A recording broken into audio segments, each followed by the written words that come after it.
Welcome back, my friends, to the show that never ends. Today we're going to be reacting to Tim Buckley, Song to the Siren. Thank you very much for joining me. I hope you're having a great day. Let's jump right into this. Thank you to the people who requested it, and here we go.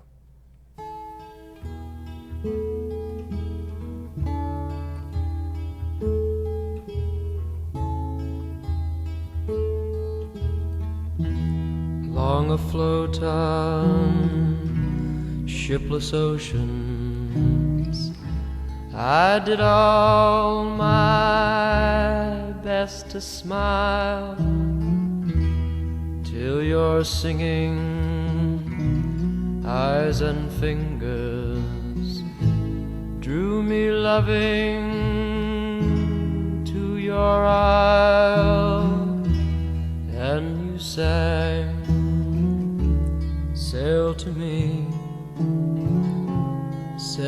me, let me enfold you. Here I am,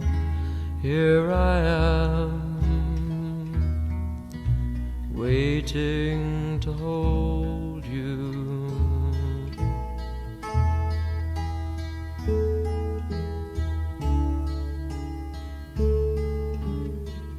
This is beautiful.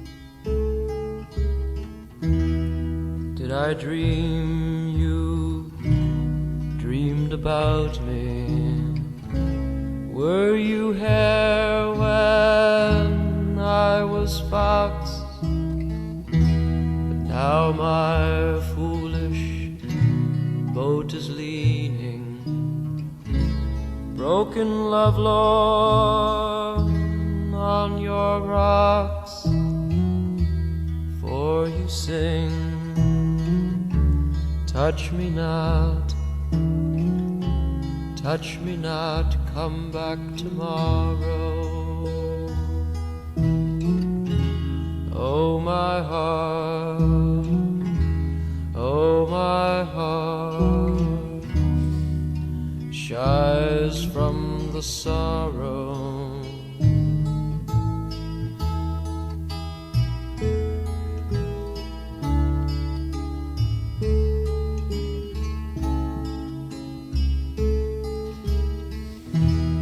I'm as puzzled as the oyster, I'm as troubled as the tide. Should I stand amid the breakers, or should I lie with death my bride? Hear me sing, swim to me, let me enfold you. Oh my heart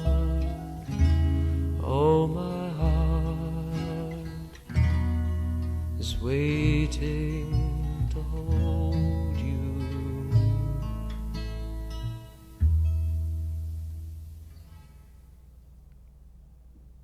Wow. That might be one of the greatest uses of the concept of a siren that I've ever heard. Because normally, in pretty much every story that I've seen where the sirens come up and they lure men, to, whatever, and break their ships or whatnot, they're like portrayed as almost malicious, where this is just very, very melancholy song. Wow. All right. And the song that plays, or the few notes that play in between the verses, feel like the siren's song, or his song to the siren. Anyway, all right. This was my husband's favorite song. When he passed away last year, we played it at his funeral. This was the first time I've listened to it since then. Bittersweet. Damn. Everything created by this man was a masterpiece, including his son. This is Tim Buckley. Is he the father of Jeff Buckley?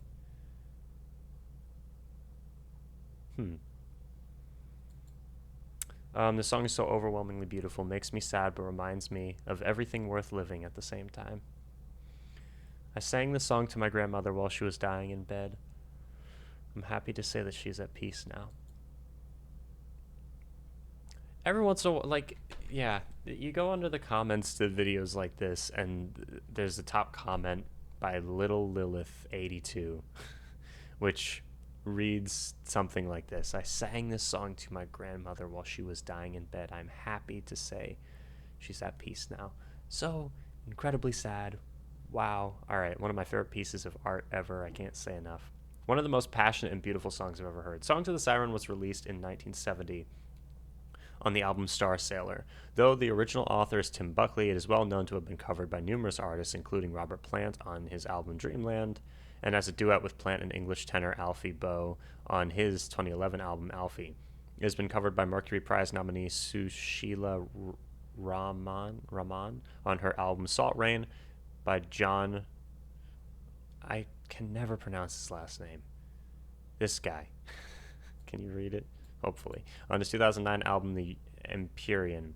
Song has also become known for a version by the Cocteau Twins under the band name This Mortal Coil. This latter version would become immensely popular, topping the UK... Oh, so there's a... Okay, maybe we need to check that out at some point. Topping the UK charts and being used in many instances on film, like David Lynch's Lost Highway, and advertising, as well as being versioned by several other groups. In tune with the sailor theme of the album revolving around voyages, the song is heavily based on the mythical figure of Sirens as seen in Homer's The Odyssey. However, in my opinion, when listening to this song, I feel like it goes beyond that and is about a real relationship, you know? Long afloat on shipless oceans, I did all my best to smile, till your singing eyes and fingers drew me loving to your isle. The ocean has been used extensively in poetry and song as representation of utter loneliness, an empty space extending everywhere, in this case further compounded by the absence of other ships and the long wait. The author expresses here his sense of loneliness. Sirens were half woman, half bird hybrid creatures featured in the Odyssey. They lived in an island on the Mediterranean, and her songs had the power to cloud the reason of a sailor who heard them, who would then become enamored with her and swim towards their island, where the sirens would kill and devour them. Ulysses survived by making the sailors wear earplugs and tie him to the ship's mast, winding the ropes tighter each time he commanded them to release him. This way, he managed to listen to the siren's song without being eaten. The original sirens only used their songs to set effect, but here it mentions eyes and fingers indicating an attraction that spans all the senses. And you sang, sail to me, let me enfold you. Here I am, waiting to hold you. This part illustrates the legend of the sirens, whereas the author's beloved lures him towards her, and he surrenders himself to her. Here I am, opening himself to the disaster that strikes later. Did I dream you dreamed about me? Were you hare when I was fox? Now my foolish boat is leaning, broken, lovelorn, on your rocks. Upon being hurt or devoured, as it may, the author starts wondering whether his love, his actions, and emotions would have been real or just a dream within a dream. It's also hinted that this may have stemmed from the fact that he believed himself to be in a position of power or advantage, believing that he was a fox and a predator that had his beloved trapped as a hare or prey, something ironic considering he'll eventually be the one to turn up wounded or even dead. The author laments his foolishness in pursuing this love interest, probably being even mildly aware of his own destruction, and the hurt it has caused him, his broken boat, his means of remaining alive at sea. For you sing, touch me not, come back tomorrow. Oh my heart, shies from the sorrow. Here we finally learn what happened. The author was rejected, his passion, hinted to be strongly carnal in nature, was denied, and it might even have been so in a way that goaded or lent false hopes to him. Come back tomorrow. And I think that the second part where he says, oh, my heart shies from the sorrow is himself, but maybe that's the siren talking again. I'm as puzzled as the oyster. I'm as troubled as the tide. Should I stand amid your breakers? Should I lie with death, my bride? The author, faced with rejection but unable to let go of his still alive feelings, ponders what he should do, whether to remain amid the breakers close to his love but still distant and unable to enfold her as he wished and was promised, or whether he should renounce entirely both her and any hope of escaping the loneliness of the shipless oceans, which would mean giving up on any hope for life, just waiting passively for the welcome comfort of death, hence the bridal imagery. What a beautiful song. Hear me sing, swim to me, let me enfold you. Here I am, waiting to hold you. The roles are reversed here. Instead of being sung to by the siren, now the author has become a siren himself, mimicking the words he was told in the hopes of attracting her. It is rather ironic. It also says something about the cyclic, the cycling nature of rejection. The fact he behaves like a siren now after being rejected seems to lend itself to the interpretation that if he should actually attract anyone with his siren song, he'll likely act like he was acted unto. Damn. Very, very powerful song. I love the way this is written. Everything ties together very nicely. Yeah. All right. That is Tim Buckley, Song to the Siren. Very, very powerful song. Thank you for joining me. If you're new to the channel, consider subscribing. And before you go, there's two different things I feel like I should start plugging this at the end of every video, just for people who've never heard it. So if you've already heard these things, then feel free to just, go about your business. But if you want to stay, first off, I've released original music. I have 2 full albums. They're both here on YouTube. The first one's called Mania Machinations, and the second one is called Paper Skies. They are both about an hour long, separately. So 2 hours in total for everything. I'm hoping to release a third this year. But yeah, so the albums have some proggy elements, some folky elements, some experimental rock / like post-punk elements.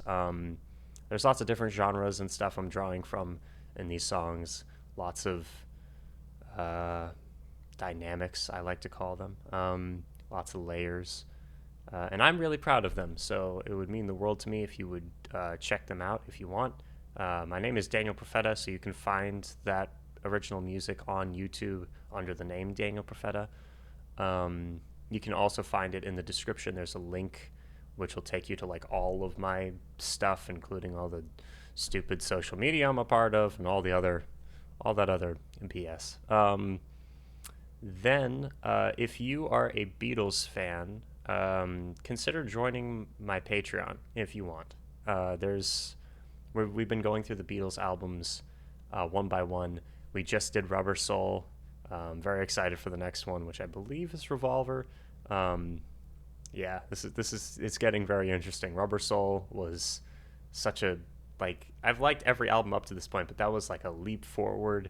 And from what I understand, Rubber Soul's the beginning of a run of albums that are some of the greatest pieces of music ever recorded, and one of the reasons why the Beatles were, one of the greatest bands, if not the greatest band of all time. So, if you want to join me and the other patrons on that journey, consider joining the Patreon. All right, thank you very much for joining me. I'll see you guys soon. Deathstroke 9 out. I don't know why I keep using that outro. It's so ingrained in my brain, even though I don't really use the username Deathstroke 9 anymore. Whatever.